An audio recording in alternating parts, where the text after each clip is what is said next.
और क्या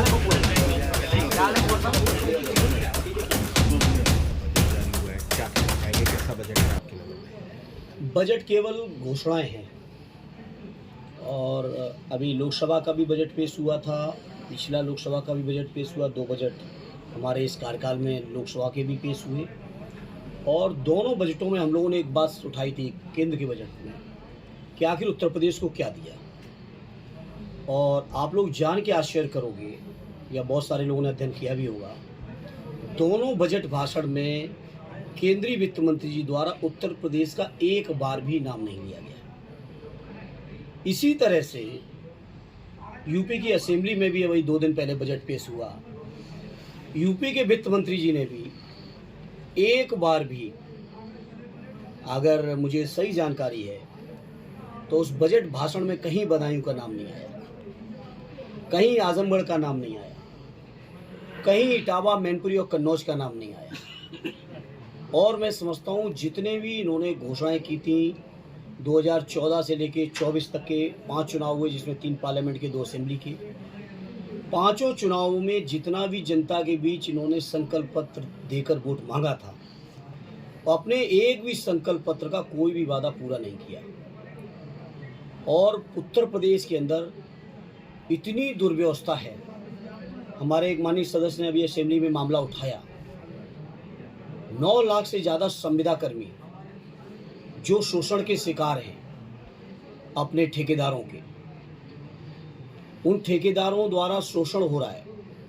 और उस संविदा के माध्यम से दलित, पिछड़े, अल्पसंख्यक भाइयों को सेवाओं से कैसे अलग किया जा सके, कैसे बाबा साहब भीमराव अम्बेडकर जी के जो सपने रहे, या जिन्होंने जो कानून में या संविधान में जो अधिकार दिए, मंडल आयोग की सिफारिश के बाद जो संविधान में और अधिकार बढ़े पिछड़ों को, सारे अधिकारों का खुलेआम हनन हो रहा है। कहीं भी सरकारी नौकरी में दलित पिछड़ों को आरक्षण नहीं मिल रहा है। मुसलमान भाइयों के खिलाफ तो नफरत पैदा की जा रही है। जिस तरह के शब्दावली उत्तर प्रदेश के मुख्यमंत्री ने विधानसभा में बोली, मैं समझता हूँ उत्तर प्रदेश जैसे शानदार प्रदेश का ये दुर्भाग्य है कि इतने असंसदीय शब्द मुख्यमंत्री द्वारा सदन में बोले जा रहे हैं। चाहे वो हमारे अल्पसंख्यक भाइयों, मुसलमान भाइयों के लिए बोले गए हों, चाहे वो हमारे नेता आदरणीय अखिलेश यादव जी के लिए बोले गए हों, या कांग्रेस के नेता राहुल जी के लिए बोले गए हों। इस तरह की शब्दावली यूपी असेंबली ने कभी नहीं सुनी होगी। सदैव नेताजी बताते थे कि उत्तर प्रदेश असेंबली की वो गरिमा रही, वो परंपराएं रहीं, जिन परंपराओं को देश की संसद भी कई मौकों पर अनुसरण करती थी उत्तर प्रदेश की परंपराओं की। उस उत्तर प्रदेश की असेंबली के अंदर जिस तरह से दुर्भाग्यपूर्ण ये वक्तव्य आ रहे हैं मुख्यमंत्री जी के, ये मैं समझता हूँ प्रदेश का दुर्भाग्य है। जहाँ तक बजट का सवाल है, लगातार उपेक्षा हो रही है। एक भी बात, एक भी भाषण, एक भी वादा इनका पूरा नहीं हो रहा है। आज जब हम आप बैठे हैं बदायूं में बात कर रहे हैं, आदरणीय अखिलेश यादव जी ने, मुझे याद है 20 दिसंबर 2013 को यहाँ के मेडिकल कॉलेज का शिलान्यास किया था। और शिलान्यास के 1.5-2 साल के अंदर ही ओपीडी शुरू हो गई थी। ओपीडी शुरू होने के 15 दिन के अंदर 3000 से ज़्यादा ओपीडी हो रही थी, जो कि आज योगी जी के इस कार्यकाल के 8 बजट कंप्लीट होने के बाद, 9वां बजट पेश होने के बाद भी उस मेडिकल कॉलेज में दुर्दशा है। कल एक बदायूं के साथी हमसे कह रहे थे कि इतने बड़े चूहे हैं मेडिकल कॉलेज के कि उनका साइज खरगोश जैसा हो गया है। बिल्कुल, ये दुर्दशा है। मरीजों को आईसीयू में चूहे काट रहे हैं। कुछ मरीज अपने इलाज से इतना परेशान, निराश, उदास हो गए कि उन्होंने मेडिकल कॉलेज से कूद के आत्महत्याएं की। जब आज हमने जानकारी जुटाई, पिछले 8 साल पूरे होने के बाद, 9वां बजट पेश होने के बाद, मेडिकल कॉलेज जहां आदरणीय अखिलेश यादव जी ने छोड़ा था, आज का आज वहीं का वहीं है। कोई भी उसमें नया विस्तार या जो प्रोजेक्ट के लिए पैसा मिलना चाहिए था, वो पैसा नहीं मिला। आज मैं कह रहा हूँ, आप लोग यहाँ से जाएं अगर मेडिकल कॉलेज, तो 65 डॉक्टरों की कमी है। 65 डॉक्टर्स की अभी भी कमी है। उसमें लगभग 450 बेड का बनना चाहिए था। 303 बेड कागजों पे चल रहे हैं, लेकिन लोग बता रहे हैं वो भी नहीं चल रहे हैं। तो ये तो हाल है। तो मैं जब बदायूं में बैठा हूं तो मैं पूछना चाहता हूं यहाँ के मुख्यमंत्री जी, वित्त मंत्री जी और बीजेपी के यहाँ के नेताओं से कि आखिर बताएं कि केंद्र के बजट में उत्तर प्रदेश को कितना मिला और उत्तर प्रदेश के बजट में बदायूं को कितना मिला, आजमगढ़ को कितना मिला, मैनपुरी को कितना मिला, कन्नौज को कितना मिला, और अगर उपेक्षा हो रही तो आखिर कारण क्या है। तो बीजेपी के लोग ये जो बातें करते हैं, भाषण देते हैं, सबका साथ सबका विश्वास, किसी का विश्वास नहीं बचा अब इनके ऊपर। इनसे निराश है किसान। आप सोचिए, गन्ना पिराई का आधे से ज़्यादा सत्र निकल गया, लेकिन गन्ने का समर्थन मूल्य की घोषणा आज तक नहीं है। आज तक समर्थन मूल्य की घोषणा नहीं है। पिछले 8 साल कंप्लीट होने के बाद भी केवल एक बार 2021-22 का सत्र, जिस समय चुनाव होना था असेंबली का, केवल एक बार गन्ने का मूल्य बढ़ाया गया। गन्ने में कोई मूल्य नहीं बढ़ा। खाद की हालत आपने देखी, ब्लैक मार्केटिंग से कितना किसान परेशान रहा। बिजली किसानों को समय पे मिल नहीं रही है जिससे वो अपने खेती की सुरक्षा कर सकें, सिंचाई कर सकें। जब वो लेके जाते हैं अपनी फसलें तैयार करके, तो उन पे दलाली तमाम तरीके से चल के उनको न्यूनतम समर्थन मूल्य नहीं मिल रहा है। बीजेपी के लोगों ने 14 में घोषणा की थी कि स्वामीनाथन जी की सिफारिश को हम लोग लागू करेंगे, 1.5 गुना समर्थन मूल्य का कानूनी गारंटी देंगे। वो आज तक नहीं थी। तो पूरी तरह से बीजेपी की ये सरकार, चाहे केंद्र की हो चाहे उत्तर प्रदेश की हो, ये जनविरोधी सरकार है। जनता के हित में इनके पास कोई भी योजना नहीं है। सिर्फ ये भाषण फैलाना, लोगों के बीच में नफरत फैलाना और दिन रात चुनाव लड़ना। चुनाव में कैसे बेईमानी टिकड़म की जाए, वोटर लिस्ट में कैसे हेरा फेरी की जाए, कैसे किस पार्टी को चुनाव हराया जाए, इसी उधेड़बुन में बीजेपी के लोग रहते हैं। इससे ज़्यादा बीजेपी के लोगों का जनहित से कोई सरोकार नहीं है। यूजीसी लागू हो गया है वहाँ पे उत्तराखंड में, और आज जो ऑल इंडिया पर्सनल वोट के उन्होंने कोर्ट में किया और कोर्ट ने याचिका स्वीकार कर ली है। इस पे क्या कहना है? नहीं, ये बताइए, जब आप कश्मीर के अंदर धारा 370 हटा के वहाँ ज़मीन खरीदने का देश के किसी भी नागरिक को आप अधिकार दे रहे हो, और उत्तराखंड की सरकार उत्तराखंड में ज़मीन खरीदने से रोक रही है, तो अब बताओ दिल्ली की सरकार अपनी जगह सही है कि उत्तराखंड की सरकार सही है? ये बीजेपी का हमेशा दोहरा चरित्र है। कभी बीजेपी लोग अपने सिद्धांतों पर एक नहीं रहे। आप देखिए ना, कश्मीर को लेकर इनकी पॉलिसी क्या है, उत्तराखंड को लेकर पॉलिसी क्या है। जवाब मांगिए बीजेपी के लोगों से या सरकार में बैठे लोगों से। सांसद जी दोहरे चरित्र की बात कर रहे हैं। योगी जी कहते हैं सपाई अपने बच्चों को इंग्लिश पढ़ाना चाहते हैं और दूसरों के बच्चों को उर्दू। देश को कटमल्लापन की तरफ ले जाना चाहते हैं। योगी जी ने, मैंने भी सुना है, हमारे लीडर पोजीशन जो स्पीकर रहे कई बार, और मैं समझता हूँ सदन के वरिष्ठतम माननीय विधायकों में से एक है वो, मैंने सुना योगी जी ने उनके संस्कृत शब्द को छोड़ दिया, उर्दू शब्द को पकड़ के हमारे मुसलमान भाइयों के खिलाफ जो बोला है उसकी जितनी भी निंदा की जाए उतना कम है। और योगी जी केवल सोचते हैं लोगों में नफरत फैला के वो चुनाव जीतते रहेंगे और सरकार में बने रहेंगे। तो मैं बड़ी जिम्मेदारी से कहता हूँ, पीडीए के लोग बहुत जागरूक हो चुके हैं आदरणीय अखिलेश जी के नेतृत्व में, और लोकसभा का परिणाम सामने है। तमाम बेईमानी के बावजूद भी हम लोग अकेले समाजवादी 37, गठबंधन में कांग्रेस के साथ इंडिया अलायंस में 43, हम लोग जीत के आए हैं, जनता का आशीर्वाद लेके आए हैं। बाकी शासन, प्रशासन, मीडिया, सर्वे, एग्जिट पोल क्या कह रहे थे वो आप सब जानते हो, मुझे दोहराने की ज़रूरत नहीं। इसलिए ये पीडीए परिवार अपने हक, अपने अधिकार, अपने सम्मान, अपने स्वाभिमान के लिए आदरणीय अखिलेश जी को के हाथों को न केवल मजबूत करेंगे बल्कि आने वाली 27 में ऐतिहासिक जीत दिलाएंगे। महाकुंभ जैसे आपने कहा कि भाजपा की केंद्र और प्रदेश की सरकार कोई काम नहीं कर रही है, इसमें 2 सवाल है। अगर वो काम नहीं कर रहे हैं तो चाहे मिल्कीपुर का उपचुनाव हो या दिल्ली में अभी चुनाव हुआ, भाजपा जीती। और दूसरा इसके साथ सवाल एक और है कि कुंभ को लेके विपक्ष काफी आलोचना कर रहा है। मैं पत्रकार साथी आपसे साथी एक सवाल करूंगा। मिल्कीपुर की आपने चर्चा कर दी।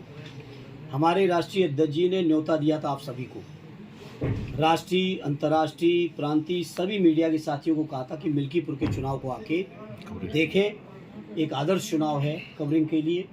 आप नहीं गए, शायद हम इसीलिए हार गए। आप जाते तो शायद हम नहीं हारते। अब आप क्यों नहीं गए, आप नहीं जा पाए कि आपको जाने नहीं दिया, ये आप जाने। सांसद जी, कुंभ को लेकर बहुत आलोचना की जा रही है विपक्ष की। आप भी स्नान करके आए हैं, अखिलेश यादव भी गए हैं, तो क्या लगता है कि आलोचना जितनी की गई वो जायज है? और जो भगदड़ हुई थी, विपक्ष का कहना है कि कोई कह रहा है हजारों लोग मर गए, सोशल मीडिया का दौर है। अगर चलिए मीडिया पर आप आरोप लगाते हैं कि बिक गई है, जो भी है, सोशल मीडिया में चीज़ें आती हैं कि हजारों मर गए, कितने मर गए, तो इस तरह की जो आलोचनाएं करना क्या देखिए, उचित है? कोई आलोचनाओं का सवाल नहीं है।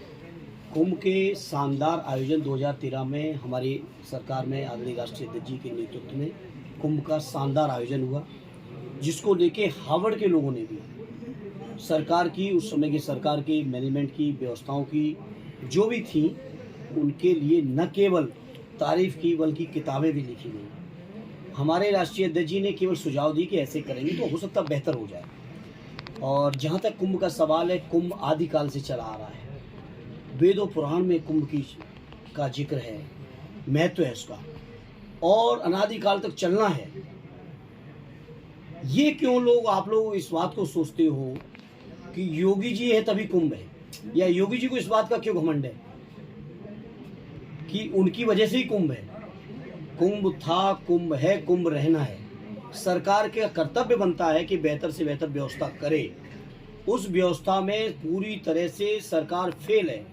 ये हम विपक्ष के लोगों की बात छोड़िए, जो हम लोगों के सनातन धर्म में सबसे उच्च स्थान जिनका होता है, उनको हम सब मानते हैं शंकराचार्य जी को। शंकराचार्य जी के कुंभ को लेकर क्या बयान है, क्या अनुभव है, वो आपके सामने है, पूरा देश सुन रहा है।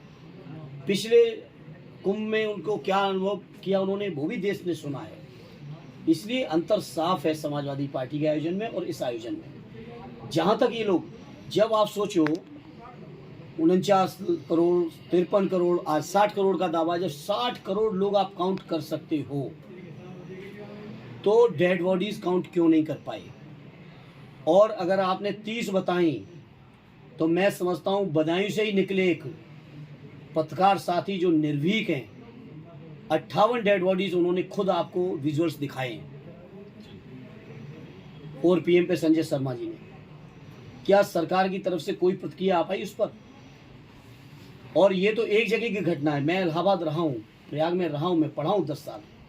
झूसी की तरफ अलग घटना हुई, फाफामू की तरफ तीसरी घटना हुई, ये संगम नोज की थी, ये घटना अलग थी। तो आप सोचो किस तरह से। और ट्रैफिक का जो आलम है वहाँ, मैं समझता हूँ मौनी अमावस्या से लेके आज तक प्रयागराज का ट्रैफिक दुरुस्त नहीं हो पाया। मैं खुद गया था कुंभ में अभी 17 तारीख को। इलाहाबाद से तकरीबन 15-20 किलोमीटर पर है सैसों एक चौरा, वहाँ मैं शाम के 10 बजे पहुँच गया था। और सिविल लाइन्स में जहाँ मुझे रुकना था, वहाँ पहुँचते पहुँचते मुझे भोर के 4 बजे। तो कहीं कोई व्यवस्था नहीं। आपने तो कहा था कि 100 करोड़ का इंतजाम है, कोई व्यवस्था नहीं। ट्रैफिक का दुर्दशा है, मैं खुद अपनी आंखों से देख के आया हूँ। हालांकि इस कुंभ के बारे में इनको श्रेय लेने का कोई हक नहीं। कुंभ आदिकाल से चला है, अनादिकाल तक चलना है, वो लोगों की मान्यता है। अब से नहीं, जब योगी जी नहीं थे तब भी, और योगी जी कल को नहीं होंगे तब भी चलना है। ये उसी तरह से है जैसे इन्होंने कहा कि हम राम को लाए हैं। अयोध्या वासियों ने बता दिया कि भगवान राम अयोध्या के थे, आप लाने वाले कोई नहीं। सांसद जी मुख्यमंत्री गठबंधन को लेकर है। जिस तरह से गठबंधन का आप हिस्सा भी हैं, गठबंधन में उथल पुथल भी मची हुई, चाहे दिल्ली हो, महाराष्ट्र हो, बिहार हो, तो क्या 2027 के चुनाव में आप कांग्रेस के नेतृत्व में जीत की गारंटी नहीं मांगते या सहयोग? देखिए, ये केंद्र का चुनाव नहीं है 27 का, उत्तर प्रदेश का चुनाव है। और स्वाभाविक तौर पर उत्तर प्रदेश का नेतृत्व अगर किसी के हाथ में और कोई करना है किसी को, तो वो सिर्फ और सिर्फ समाजवादी पार्टी के नेता आदरणीय अखिलेश यादव जी को करना। कांग्रेस के लोग हमारे सहयोगी लोग हैं, इस चुनाव में भी थे, 6 सीटें जीते भी हैं, 17 सीटें लड़े भी थे। तो कांग्रेस के लोग, मुझे उम्मीद है जैसा शानदार गठबंधन हमारा पार्लियामेंट में चला, उससे भी शानदार गठबंधन हमारा असेंबली के चुनाव में चलेगा। क्या कारण है जो दिल्ली में नहीं चल पाया? शशि थरूर जो है वो खुद कह रहे हैं कि मैं असंतुष्ट हूँ पार्टी में, मेरा भूमिका क्या है? अरे उनकी आंतरिक मामला, उस पार्टी, मुझे क्या पता उनकी भूमिका क्या। उनकी पार्टी का अध्यक्ष तय करेंगे, हम लोग तय करेंगे। वो जब अपनी पार्टी में वो नहीं कर पा रहे, उसके लिए हम थोड़ी जिम्मेदार हैं। वो उनका आंतरिक मामला हो सकता है, वो अपना पार्टी में चीज़ें समझेंगी। सांसद जी लास्ट में एक सवाल की मुख्यमंत्री कह रहे हैं भतीजे नहाया है, चाचा को नहीं नहलाया कुंभ में। देखिए, वो सोचते हैं कि इस तरह की बातें करके परिवार में किसी तरह का दुराव सामने ला पाएंगे, तो मैं उनसे कहूँगा काठ की हांडी एक बार चढ़ चुकी है, बार बार चढ़ने वाली नहीं है। पूरा समाजवादी परिवार, समाजवादी पार्टी का एक एक व्यक्ति, एक एक समर्थक आदरणीय अखिलेश यादव जी के नेतृत्व में चट्टान की तरह खड़ा है, और जो परिणाम अभी लोकसभा के चुनाव में आपने देखा, उससे भी बेहतर परिणाम और बहुत बड़ा परिणाम आप आने वाली विधानसभा में देखेंगे। अब इन बातों को कोई नोटिस नहीं लेता है मुख्यमंत्री जी क्या कह रहे हैं, क्या नहीं कह रहे हैं, और मैं समझता हूँ जिस तरीके की बयानबाजी उन्होंने की है विधानसभा के अंदर, उत्तर प्रदेश के मुख्यमंत्री पद की जो गरिमा थी, उस गरिमा को ठेस पहुँचाई है, उनको माफ़ी मांगनी चाहिए। ठीक।